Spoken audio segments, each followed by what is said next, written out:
Alhamdulillah, sallallahu wassalamu balagha risalah wa adda al-amanah wa nasaha al-ummah wa jahada fillahi haqqa jihadih hatta tarakana 'ala al-bayda layluha kanahariha la yazigu 'anha illa halik.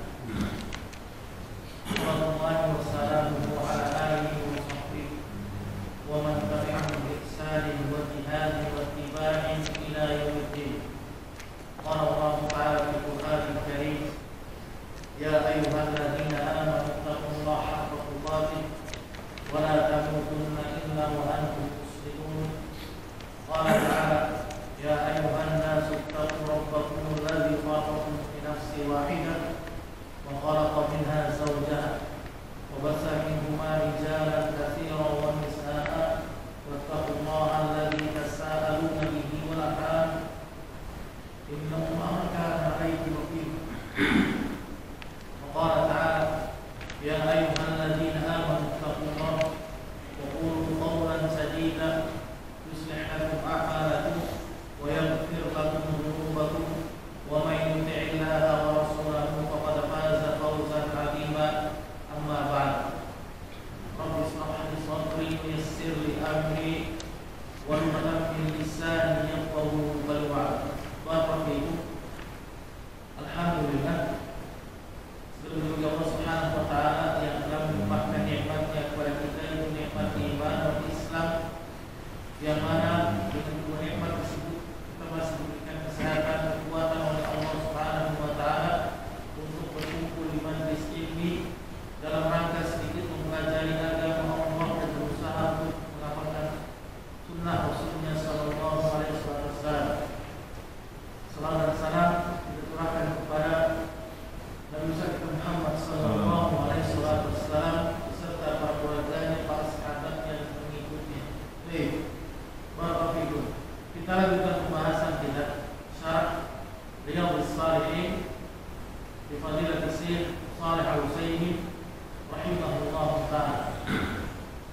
Alhamdulillah, kita melanjutkan pembahasan bab yang ke-10, yaitu berkenaan dengan babul mubadarati ila al-khairat wa hasa min tawajjuhi li khairin ala al-iqbal alaihi bil jiddi min khairi tawakkul. Bab anjuran agar segera melakukan kebaikan dan memotivasi untuk selalu melakukan kebaikan dengan bersungguh-sungguhkan pada bulan. Kita masuk pada hadis yang ketiga. Hadis yang ketiga dari bab yang ke-10 ini, dari sahabat Jabir bin Abdullah radhiyallahu anhu, bahwasanya beliau mengatakan, qala rajulun lin Nabi sallallahu alaihi wasallam yaum Uhud, berkata salah seorang kepada Nabi sallallahu alaihi wasallam ketika perang Uhud. Rasulullah mengatakan, "Araita in qutiltu wa aina?"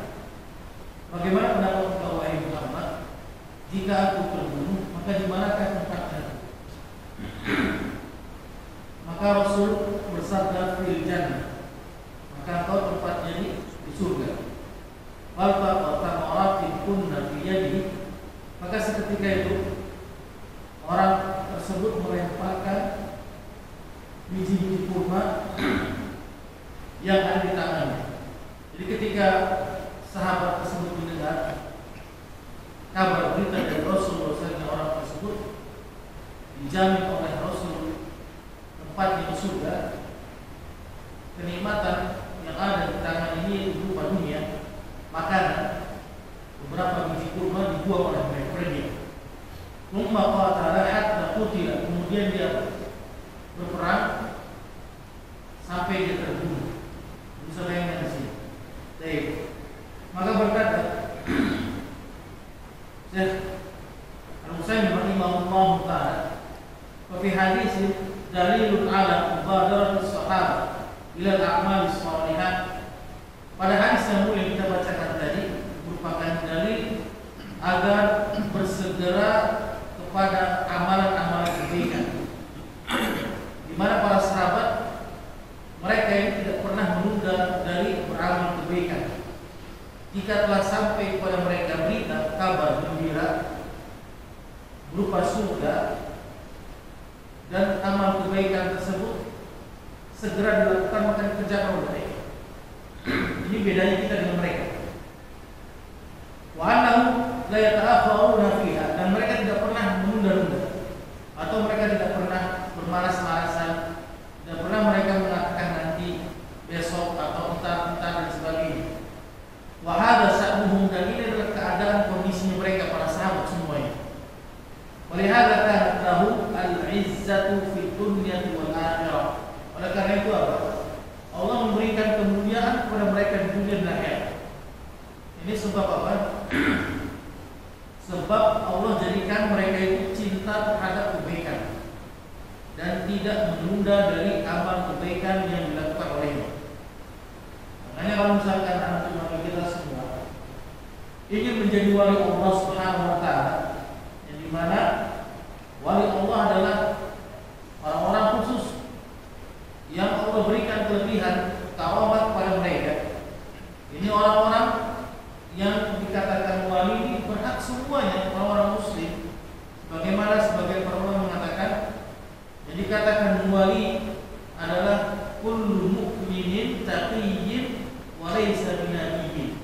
Setiap orang beriman dan bertakwa kepada Allah dengan sebenar-benar takwa dan bukan dari para nabi dan rasul, maka mereka berhak menjadi seorang wali. Boleh kita menjadi seorang wali. Tapi apa syaratnya tadi? Maka syaratnya kita harus apa? Beriman dan bertakwa.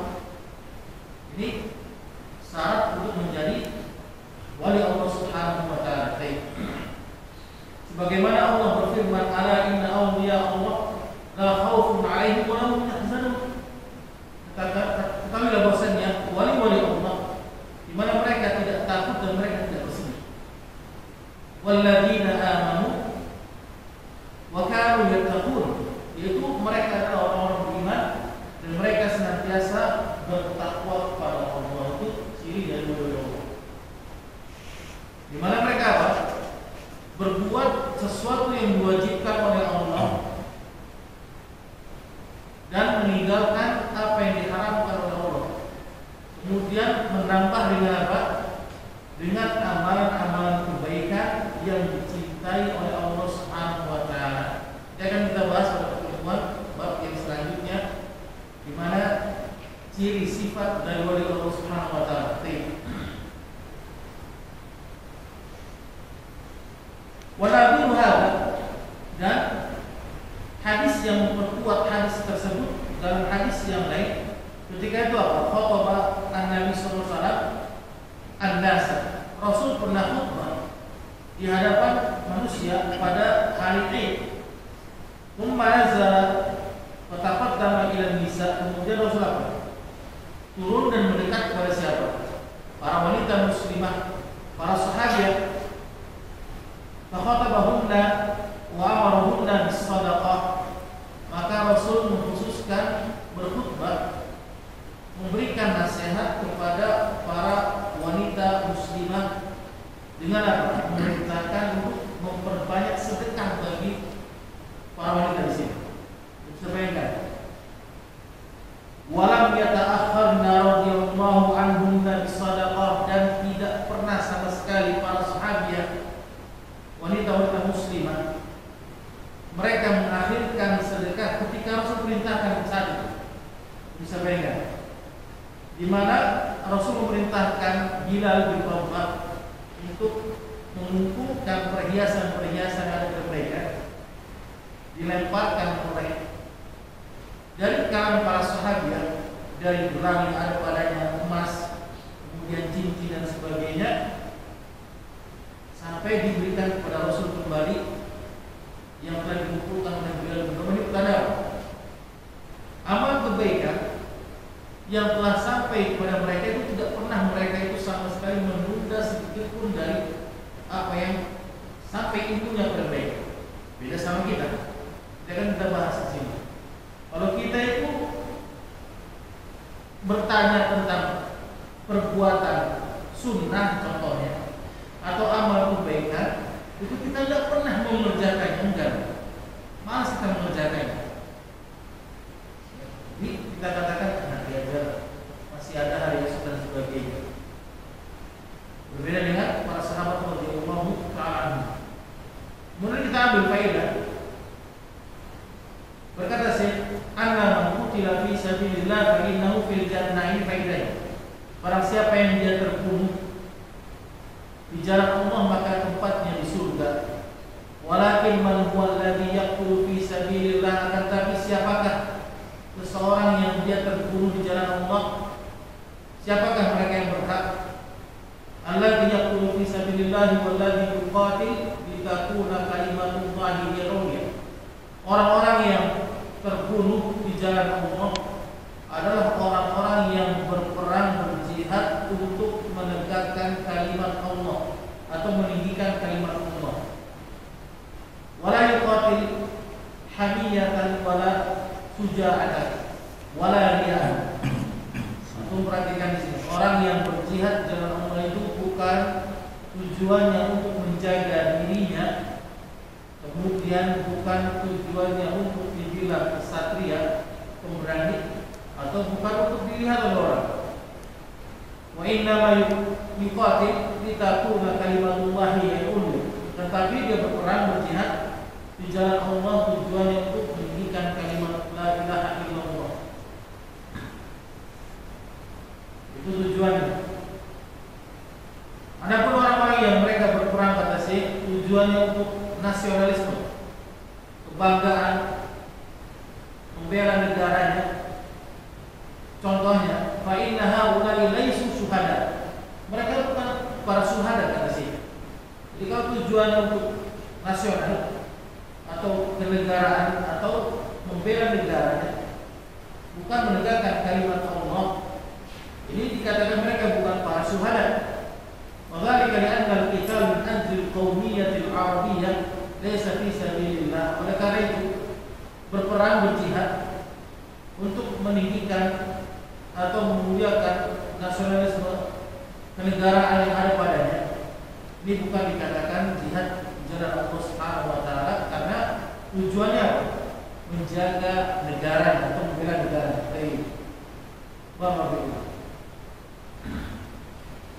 Kemudian faedah yang kedua dijelaskan di sini. Fi hadza dalilun ala hifz sahabah ala ma'rifatil qubur. Maka pada hadis yang mulia yang kita bacakan tadi, dalil menunjukkan kegigihan para sahabat untuk mengetahui segala perkara yang baik. Ini harus kita pahami. Jadi para sahabat itu ingin sekali mengetahui kebaikan. Jadi mereka itu haus akan ilmu. Beda sama kita, haus akan dunia. Itu perbedaan jauh sekali kita. Kita mengharapkan surga, muda foya-foya, tua kaya raya, mati masuk surga. Jadi yang kita harapkan selama ini. Bahasa Betawi enak banget ente. Ada juga mau kayak gitu kan? Udah foya-foya kita menghambur-hamburkan uang, bermaksiat, mengimpikan untuk husnul khatimah. Tuanya kita kaya raya, mati kita dijamin Allah masuk surga. Tapi kita tidak pernah menempuh jalan untuk menuju surga Allah. Malas kita untuk menuju ke sana. Di antara kita malas untuk belajar, duduk di majlis ilmi. Jelas melalui Ibnu Rajab Al-Hambali dalam kitabnya Jami'ul Hikam, di antara jalan menuju surga yang paling cepat adalah apa? Dengan bermajlis ilmi. Belajar ilmu agama Allah. Itu jalan yang paling cepat. Maka dalam hadis yang sahih, Rasul yang mulia bersabda, yang diriwayatkan oleh Imam Bukhari, Rasul yang mulia mengatakan, "Man salaka tariqan yaltamisu fihi ilman, sahhalallahu lahu bihi tariqan ilal jannah." Barang siapa yang dia menempuh jalan untuk mencari ilmu, menuntut ilmu syar'i untuk agama, maka Allah akan mudahkan baginya jalan menuju surga Allah Subhanahu wa taala. Itu di antara jalan yang paling cepat, kata Al-Imam Ibnu Rajab Al-Hambali rahimahullah ta'ala. Karena hadza rajul sa'ala Nabi alaihi salatu wassalam, karena sahabat tersebut bertanya kepada Rasul langsung. Jadi dia penasaran kebaikan, amalan-amalan kebaikan. Para sahabat penasaran. Setiap ada amalan kebaikan, kesempatan untuk beramal kebaikan langsung ditanyakan oleh Rasul kepada Rasul. Wa kana hadza 'adatuhum, dan kebiasaan mereka para sahabat. Wa annahum la yufawwituna fursata hatta yas'alun nabi.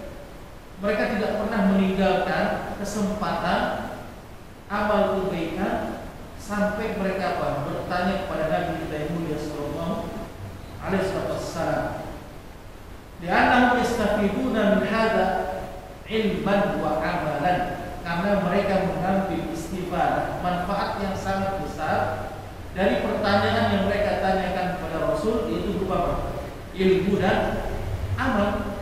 Fa innal alima bisyari'ati, sesungguhnya orang-orang alim yang mengetahui ilmu syariat agama Allah, qad manallahu alaihi bil ilmi, dan Allah telah berikan padanya apa? Ilmu. Thumma idza amila bihi, kemudian dia beramal dengannya, fa hadhihi mannatin ukhra, dan ini adalah termasuk kemuliaan yang Allah berikan yang utama. Jadi ada orang yang Allah berikan apa? Ilmu, tapi dia tidak mau beramal. Ada kayak gitu, banyak sekali. Allah berikan dia ilmu, pengetahuan tentang, misalnya contohnya apa?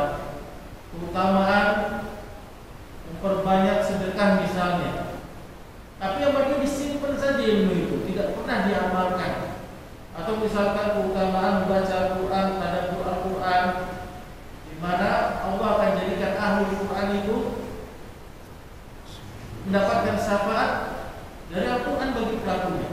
Ini tidak pernah dia baca Al-Quran, cuma hanya disimpan saja itu dia. Dia belajar kesana kemari sampai ilmunya membunuh, tapi tidak pernah diamalkan. Ini sama dengan siapa ini? Sama dengan siapa mereka itu? Yahudi mereka. Tidak ada bedanya sama dengan Yahudi. Itu jelas sama Syekh Shalih Fauzan. Di antara pembantah-pembantah keislaman yang ke-10 yaitu orang-orang yang mereka ada sifat ciri yang mereka itu belajar terus kemana-mana, menumpuk ilmu, tapi mereka tidak mau untuk mengamalkan ilmu. Ini disifatkan dengan orang-orang Yahudi. Kemudian ada orang yang bodoh gitu, beramal aja, beramal gitu. Tapi dia tidak pernah berilmu, tidak pernah dia belajar. Ini orang-orang siapa? Disifatkan dengan siapa? Nasrani. Ini dua hal yang berbahaya sekali bagi kaum muslimin. Bahkan setiap hari kita berdoa sehari 5 kali. Ihdinas siratal mustaqim, siratal ladzina an'amta 'alaihim ghairil maghdubi 'alaihim waladdallin. Ya Allah, tunjukilah kami jalan yang lurus, yaitu jalan yang Engkau beri nikmat, bukan jalan orang-orang yang Engkau apa? Orang-orang yang Allah Engkau murkai, dan orang-orang yang Engkau sesati. Yahudi dan Nasrani namanya bilang. Gimana aku bilang juga? Sahabat kata saya, dan para sahabat karena ada sa'nuhum, dan ini kebiasaan dari mereka. Fayas'aluna Nabi 'anil hukmi syar'i min ajli an ya'malu bihi. Para sahabat itu bertanya kepada Nabi tentang ilmu, tujuannya apa? Untuk beramal. Ini para sahabat. Jadi mereka itu bertanya dengan pertanyaan yang membuat mereka semangat untuk beramal, tujuannya untuk mengamalkan ilmu. Bi khilafi ma 'alaihi katsirun minan nasi yawma. Berbeda kata Syekh dengan kebanyakan orang pada saat ini, kata Syekh Shalih Al-Utsaimin. Bagaimana kondisi mereka? Fa innahum yas'aluna 'anil ahkam syar'iyyah. Mereka bertanya tentang hukum-hukum syar'i. Hukum-hukum syariat, hatta idza 'alimu biha tarakuha wa nabaduha wara'u dhuhurihim. Sampai ketika mereka mengetahui ilmu tersebut, mereka sudah paham ilmu tersebut, apa yang mereka lakukan? Mereka tinggalkan ilmunya di belakang punggung mereka. Contohnya apa? Jujurlah kita dengan diri kita sendirilah. Contohnya Allah Subhanahu wa taala telah mengharamkan bagi kita riba. Ini kita tahu ilmunya, paham kita ilmunya. Sangat paham sekali. 100% kita paham. Tapi kenapa ada sebagian dari kita yang sudah mengaji, kemana-mana kita mengaji, tapi dia masih muamalah riba ribawiyah. Ya. Kalau ditanya kenapa kamu masih lakukan apa? Transaksi ribawiyah. Ini masih apa? Menggunakan leasing bank, mengambil mobil, motor, rumah, KPR, ribawiyah. Dia tahu ilmunya, dia tahu. Orang-orang yang dia mengambil atau memakan harta riba walaupun Rp1 ini, maka siap-siap dia menjadi apa? Musuhnya Allah dan Rasulnya. Dia paham kan bagaimana? Aduh bagaimana ya? Karena kalau nggak begini, nggak begitu, nanti anak nggak punya rumah, anak nanti nggak punya mobil, nggak punya motor. Nanti kalau anak usaha anak ini tidak minjam dengan bank, anak nggak akan berkembang usaha anak. Banyak yang kira-kira tentang itu. Paham ilmunya itu di mana? Dipraktekkan oleh mereka. Ya. Beralasan kalau misalkan dia mengembangkan usaha bisnisnya itu minjem dengan bank konvensional, itu dibolehkan darurat. Dari mana fatwa mana yang mengatakan hal tersebut boleh? Haram hukumnya kewajiban. Ya. Jadi kalau kita tahu ilmunya, begitu pula musik, kita tahu ilmunya musik itu haram hukumnya. Lebih baik apa seorang dimasukkan ke dalam telinga itu timah panas, itu lebih baik daripada dia mendengarkan musik. Imam Bukhari mengatakan tidak akan ada pernah hati itu bergabung antara orang yang suka musik dengan orang yang suka Al-Quran. Jadi kedua-duanya saling mengalahkan. Kalau dia suka musik, maka otomatis dia tidak pernah baca Al-Quran, tidak pernah dibaca Al-Quran. Tapi ketika di saat itu dia tidak cinta kepada musik, maka dia Allah arahkan menjadi cinta kepada Al-Quran. Aku coba ngecek. Aku baca Al-Quran, ya, aku mendengarkan musik, tidak akan pernah ada bersatu hati. Terus pilih, ima cinta pada musik atau cinta pada Al-Quran. Dua hal yang tidak akan pernah bersatu. Tahu kita hukumnya, tapi kita tidak pernah mengamalkannya. Baik, berapa? Ka'annahum la yuriduna minal ilmi illa mujarradul ma'rifatin nawawiyah. Yaitu kondisi keadaan umat sekarang ini, mereka tidak menginginkan ilmu kecuali hanya pengetahuan semata saja. Wawasan ilmu. Ane udah paham masalah ilmu tentang hukumnya musik, ane paham masalah hukumnya riba, ane paham masalah ini dan itu sebagainya. Tapi dia nggak pernah mengamalkannya. Hanya sebatas wawasan saja, disimpan oleh dia. Wahada bil haqiqah khusran mubin, maka hakikatnya orang tersebut adalah orang yang paling merugi.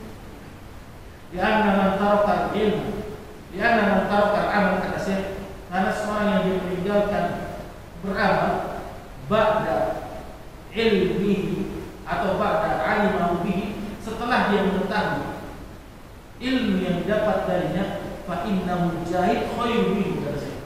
Maka sesungguhnya orang yang bodoh, orang yang jahil itu lebih baik daripada orang yang bertahan tapi dia nggak mau mengamalkannya. Belum paham kan?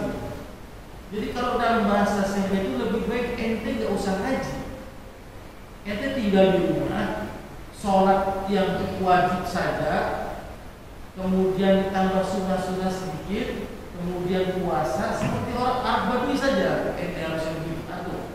Jadi nggak usah untuk mengaji, ngapain mengaji itu faedahnya apa?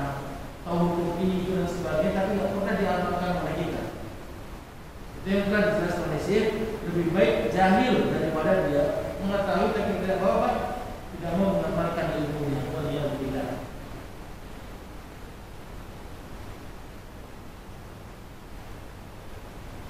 Kemudian Syekh lau ra'ayna rijalan yuqatiluna, kalau seandainya kita melihat kaum muslimin yang mereka berperang, yaqulu mereka mengatakan nahnu muqatilul Islam, kami berperang untuk Islam, difa'an 'anil Islam, untuk membela Islam, thumma qutila ahadun minhum, kemudian terbunuh di antara mereka, fa hal nashhad lahu bi annahu syahid, apakah kita katakan orang tersebut mati syahid? Nah, ini kan banyak antara kita.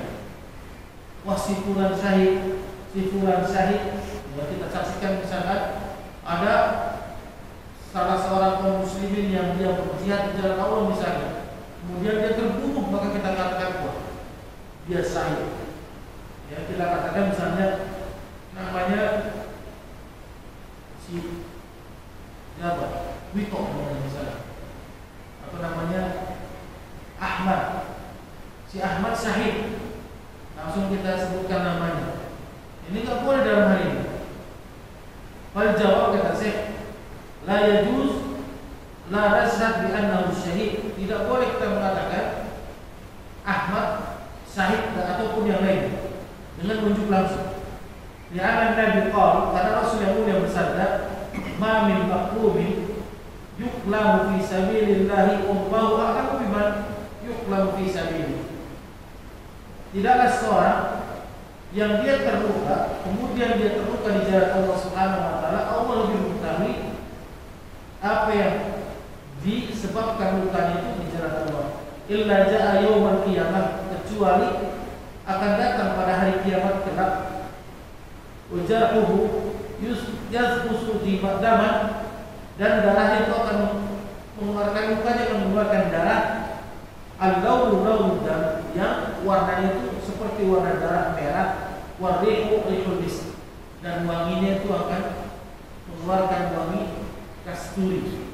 Jadi Allah tahu itu siapa yang dia mati syahid, siapa yang dia berjihad di jalan Allah, siapa yang dia berjihad luka itu karena Allah atau bukan karena Allah.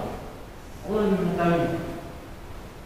Dalam hadis yang lain, Rasul yang mulia bersabda, "Wallahu a'lamu biman yaqulu fi sabilillah." Allah lebih mengetahui orang-orang yang dia terluka di jalan Allah Subhanahu wa taala. Yadullu ala anna al-amr yata'allaqu bin-niyyati al-majhulati lana.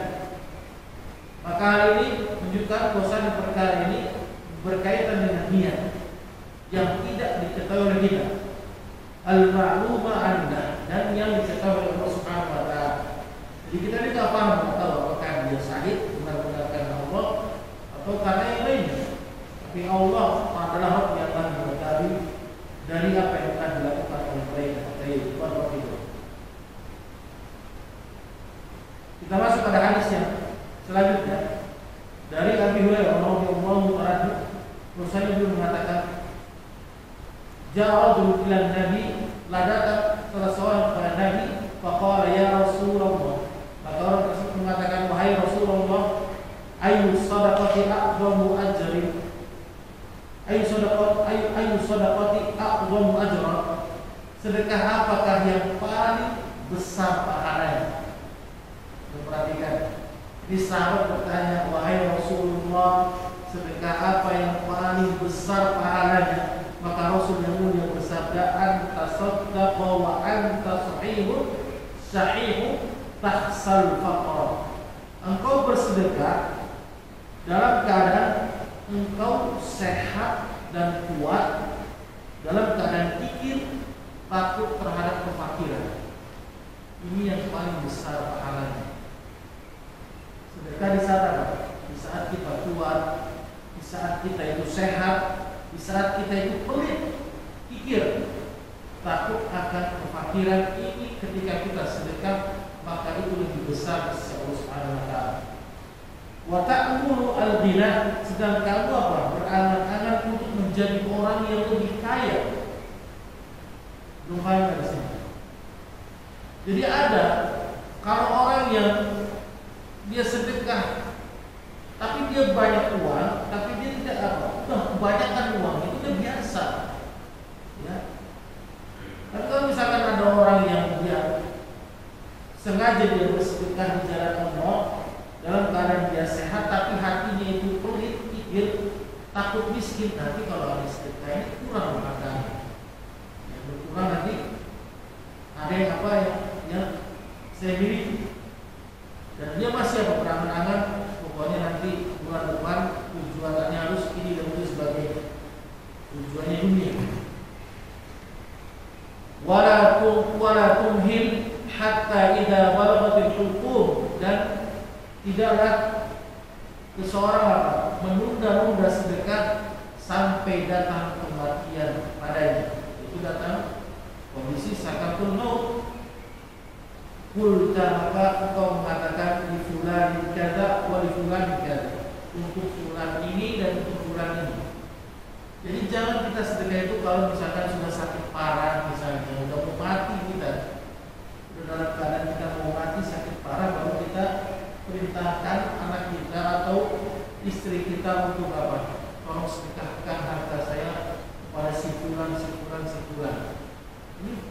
Ini pahala itu beda dengan yang pertama tadi. Waqad kana li fulan, dan ketika kita sudah mati, maka harta tersebut yang dimiliki oleh seorang akan berpindah pada siapa? Ahli warisnya tentunya, istrinya, keluarganya, anak-anaknya. Ini otomatis yang berpindah pada mereka. Jadi hanya apa? Anak-anak mereka yang didapati olehnya. Maka jelas oleh Syekh, faedah yang pertama, fihi dalilun ala anna al-insan yanbaghi lahu an yubadira bis-shadaqah qabla an ya'tiyahu al-maut. Maka hal ini menunjukkan dalil seharusnya bagi setiap muslim bersegera untuk bersedekah sebelum datang kematian darinya. Sebelum datang kematian atau sebelum datang apa? Sebelum datang penyakit yang menimpa dirinya. Wa annahu idza tasaddaqa fi hali huduril ajal kana dzalika aqallu fadlan. Bosannya kalau seseorang itu bersedekah ketika dekat kepada kematian, sakit yang sudah lama sekali dideranya, sudah mau mati dia, maka faidahnya atau keutamaan itu sangat sedikit sekali. Mimma law tasaddaqa wa sahihun sahih. Berbeda dengan seorang yang bersedekah dalam keadaan sehat, kemudian dalam keadaan apa? Hatinya itu pikir. Ini berbeda pahalanya di sisi Allah Subhanahu wa taala. Jadi faedah yang pertama. Kemudian faedah yang kedua, hadal hadis dalilun ala anna al-insan idza takallama fi siyaqil maut. Bahwasanya hal ini hadis menunjukkan bahwasanya jika seorang berbicara ketika kondisi dia sudah mau mati, jika seorang yang dia dekat kepada sakaratul maut, ya, sudah mau dekat kematian, apa yang dilakukan oleh orang yang berbicara? Fa innahu ya'tabiru kalamuhu idza lam yadhal. Maka kebanyakan dari orang itu berbicara itu dalam keadaan kacau. Orang yang sudah mau mati, jadi ngomongnya itu kadang ngawur. Ya. Fa in adhara hatta sara la yasmut bima yaqul. Maka jika dia sudah kacau ucapannya dan dia tidak mengetahui apa yang diucapkan olehnya, fa innahu la ibrata bi kalamihi, enggak ada faedahnya dari ucapannya. Udah mau mati misalkan, dia ngomongnya ngawur. Harta saya di mana? Ya, dia bilang anakku, kumpul sini di mana? Tolong ini harta saya disimpan dan sebagainya, dicampur nanti sedekah kali ini. Gak ada faedah, jadi udah kacau dia ngomongnya.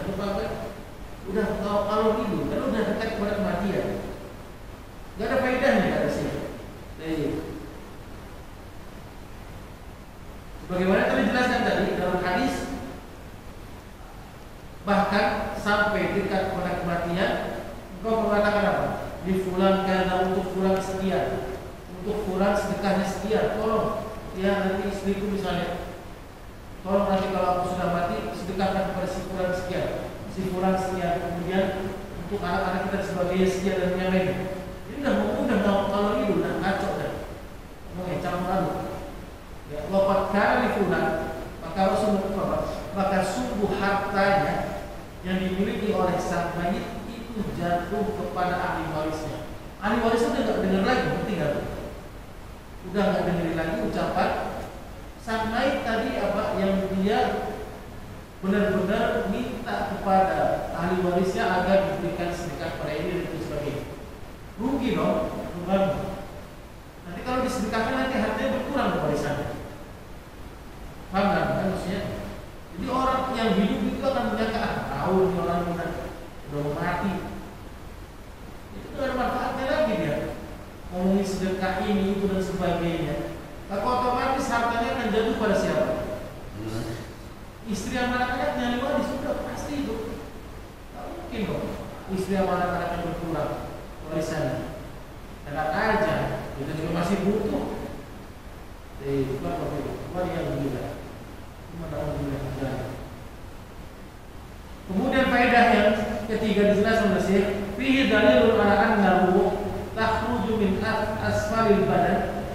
Hal ini menunjukkan bahwasanya ruh manusia itu akan keluar dari bawah. Sebenarnya ruh manusia akan keluar dari bawah kakinya manusia itu. Dari bawah, kemudian tasmut hatta tasila ila aqlal badan, akan naik terus sampai ke atas badan. Jadi malaikatul maut itu mencabut di atas tubuh kita ini. Kemudian ruhnya itu diambil, digenggam oleh malaikat maut. Kemudian dari bawah ujung jempol kaki itu berjalan terus mengalir sampai ke atas bagian mata kita. Makanya ketika kita lihat, kita pegang orang yang baru meninggal itu biasanya yang dingin yang mana dulu? Bagian kaki, jempol kakinya itu dingin sudah. Tapi kita lihat bagian tangannya itu masih hangat, masih apa? Kayak seperti orang hidup. Itu berarti proses sedang pencabutan. Ya, karena Allah berfirman dalam firman-Nya Al-Quran surat Al-Waqiah ayat ke-83 hingga 84, "Falaula idza balaghatil hulqum wa antum hina idzin tanzurun." Maka kalaulah begitu, mengapa kamu tidak mencegah dari hal itu, dari kematian, sakatul maut, wa antum hina idzin tanzurun, dan ketika itu kalian melihat kematian. Jadi di akhirnya itu akan dia melihat kematiannya yang akan lepas dari jiwa raganya, ruhnya akan lepas dari.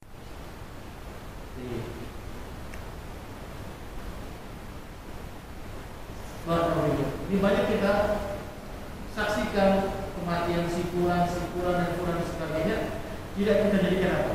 Ibu pelajaran bagi kita yang hidup.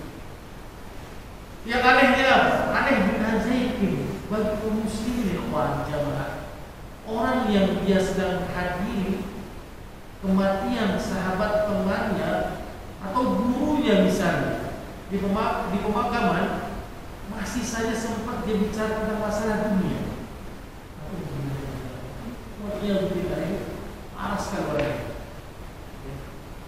Bukankah kematian itu pengingat bagi kita dari kenikmatan dunia? Tapi masih sempat apa? Ketika dia menghadiri kematian orang lain, dia masih sempat tukeran WA sama orang lain. Antum apa saat ini bisnisnya? Ya, alhamdulillah, orang bisnis sudah berkembang, gurita udah di mana-mana. Dan kita mau WA dong. Dan bisnis baru itu lagi dikubur di situ, di makam, di makam itu. Sahabatnya atau gurunya misalnya atau keluarganya, tapi nggak terbesit dalam hatinya apa? Dia mengingat kematian. Ini banyak yang terkendala, ya kan? Itulah kita sendiri. Jadi kematian itu bukan sebagai pengingat, bukan sebagai pemutus dari kenikmatan dunia, tapi hanya sebagai candaan sekedar buruk saja bagi kita. Alhamdulillah. Kemudian kita masuk pada hadis yang selanjutnya dari Anas bin Malik radhiyallahu anhu. Urusan Rasul kita yang mulia sallallahu alaihi wasallam bersabda, di mana Rasul yang mulia mengambil pedang pada perang Uhud. Akhadha sayfan yawma Uhud. Rasul mengambil pedang pada perang Uhud. Faqala, kemudian Rasul yang mulia bersabda, man ya'khudhu min bihar, siapa yang mau mengambil pedangku ini, kata Rasul. Satu aidiyahum, maka ketika para sahabat menunjuk tangannya ke atas, semua mereka para sahabat menunjuk. Ulu insan minhum yaqul ana. Setiap para sahabat menginginkan apa? Untuk mengambil pedangnya Rasul. Allah, kemudian Rasul yang mulia bersabda, faman ya'khudhu bihaqqi, maka siapakah yang berani mengambil pedangnya ini kemudian ditunaikan haknya, baru ada diam pada sahabat seperti itu. Ya, kalau cuma mengambil baru pedangnya gampang kata para sahabat, tapi ditunaikan haknya ini berani nggak antum para sahabat kata Rasul. Kemudian apa kata? Dijelaskan oleh perawi, fa'ahjabat maka seketika itu mereka pada terdiam. Faqala Abu Dujan radhiyallahu anhu, maka berikan bimbingan hidayah kepada salah seorang sahabat Abu Dujan radhiyallahu anhu. Beliau mengatakan, ana akhudhu bihaqi, aku yang akan mengambil pedang itu dan akan menunaikan haknya wahai Rasulullah. Seketika diambil pedangnya, fafala bihi, maka dengan pedang tersebut dia memecah barisan kaum musyrikin, hamal musyrikin, di mana dia memenggal kepala orang-orang musyrikin dengan pedang pemberian yang diberikan oleh Rasul yang mulia SAW. Jadi gampang yakin siapa yang mau ini saya kasih uang 1 miliar, berebut kita. Tapi apa kata orang itu? Tolong tunaikan hak ini kepada fakir miskin tanpa berkurang sedikit pun. Ada nggak ada kata orang? Ada nggak kira-kira? Aduh, ada capek dong nanti. Uang bensin muter-muter, ya, dan sebagainya. Nggak ada operasional, rugi dong. Malah boncos nanti ada, ya, baik di antara kita. Tapi dia tidak menunaikan haknya, hanya sebatas ingin mengambil saja di antara kita. Baik, maka kalau kita ingin mengambil sesuatu kebaikan, maka tunaikan haknya ini di atas sesuatu yang benar. Baik.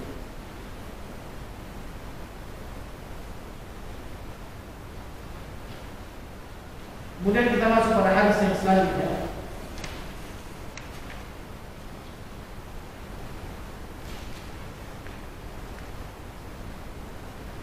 Dari sahabat Zubair bin Adi, urusannya beliau mengatakan, Ataina Anas bin Malik radhiyallahu ta'ala. Kami pernah datang kepada Anas bin Malik radhiyallahu ta'ala. Fasakawna ilaihi ma nalqa minal Hajjaj ibn Yusuf as-Saqafi. Kemudian kami mengeluhkan terhadap apa yang kami temui dari Hajjaj bin Yusuf as-Saqafi. Faqala, maka Anas bin Malik menasihati mereka dengan mengatakan apa? Isbiru fa innahu la ya'ti zamanu illa walladhi ba'dahu syarrun minhu hatta talqu rabbakum. Bersabarlah kalian, maka sesungguhnya tidaklah akan datang zaman setelahnya keburukan sampai kalian menemui Rabb kalian. Ini perintah bagi setiap muslim agar bersabar kepada pemimpin yang zalim. Pemimpin yang zalim tidak boleh memberontak, tidak boleh apa? Berdemo, baik itu demo yang dikatakan sebagai apa, demo yang tidak merusak apa namanya, aksi damai, ataupun yang lainnya. Ini kita dari Anas bin Malik.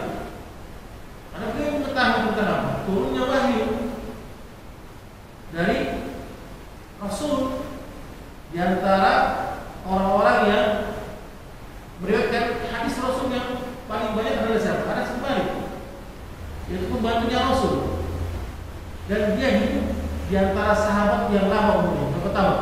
90 tahun dia. 90 tahun hidup dalam keadaan bertemu dengan siapa? Para tabi'in.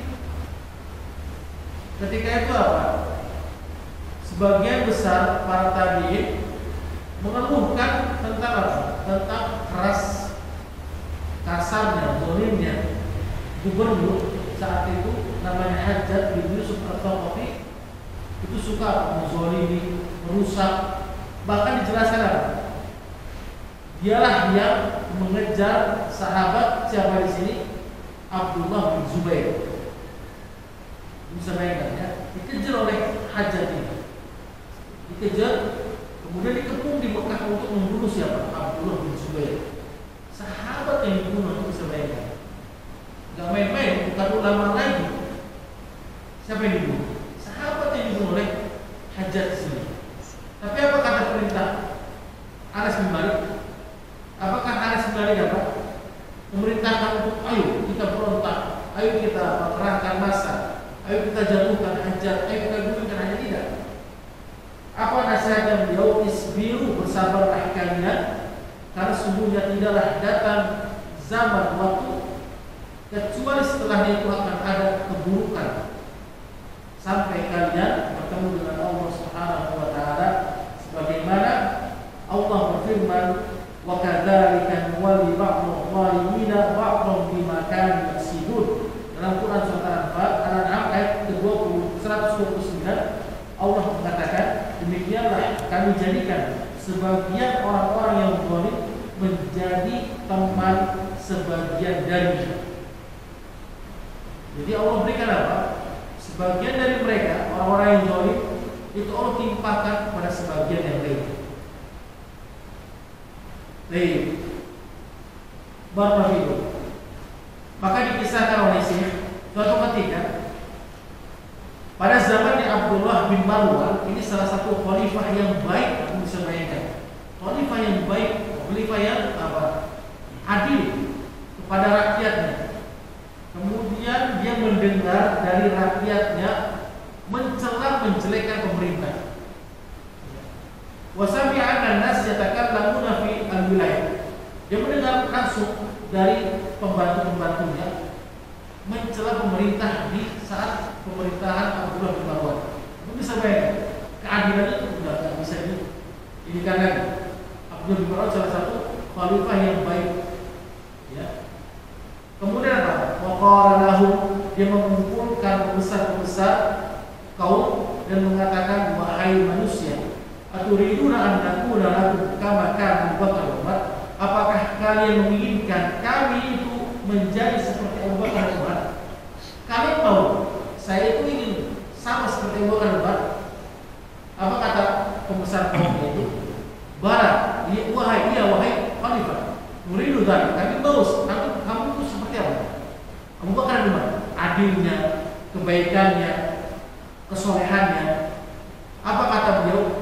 Kanu karrijalil ladzi tawalla alaihi Abu Bakar Umar dahulu yakunu, maka jadilah ya kunu karrijalil ladzi tawalla alaihi, jadilah kalian apa? Seperti orang-orang yang dipimpin oleh Abu Bakar Umar. Kalau kalian ingin aku itu keadilan itu seperti Abu Bakar Umar, maka jadilah kalian itu seperti apa? Orang-orang yang dipimpin oleh Abu Bakar Umar siapa? Berarti seperti Utsman dan Ali. Kalau kamu ingin saya seperti Abu Bakar Umar, maka saya akan seperti Abu Bakar Umar. Ya, jadi jangan kita banyak menuntut pemerintah kita.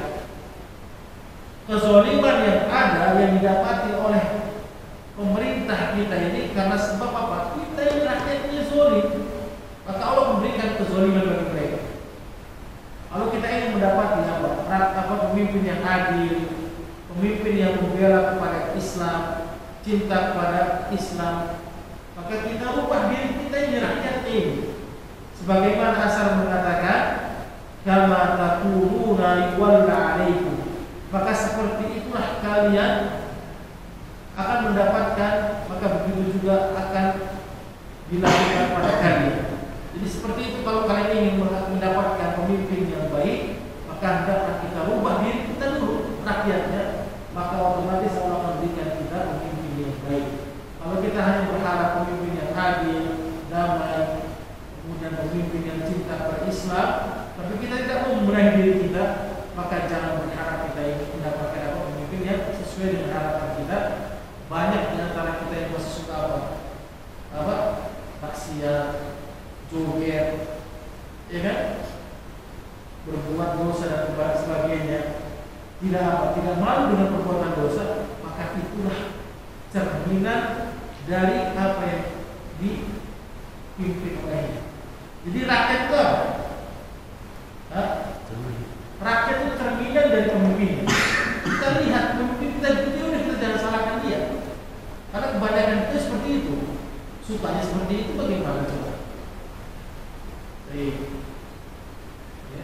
baru. Jadi sudah menjadi sunnatullah yang Allah berikan baginya.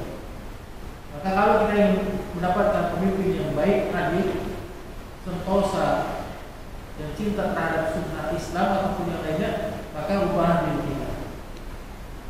Sebagaimana kalau kita mendapatkan apa, pemimpin yang zalim, yang suka apa, merusak, mengambil hak kaum muslimin dan yang lainnya, maka kita diperintahkan untuk bersabar. Sebagaimana Allah berfirman dalam Quran surat Al-Imran ayat 200, Allah mengatakan, ya ayyuhalladzina amanu sabiru wasabiru warabitu wattaqullaha la'allakum tuflihun.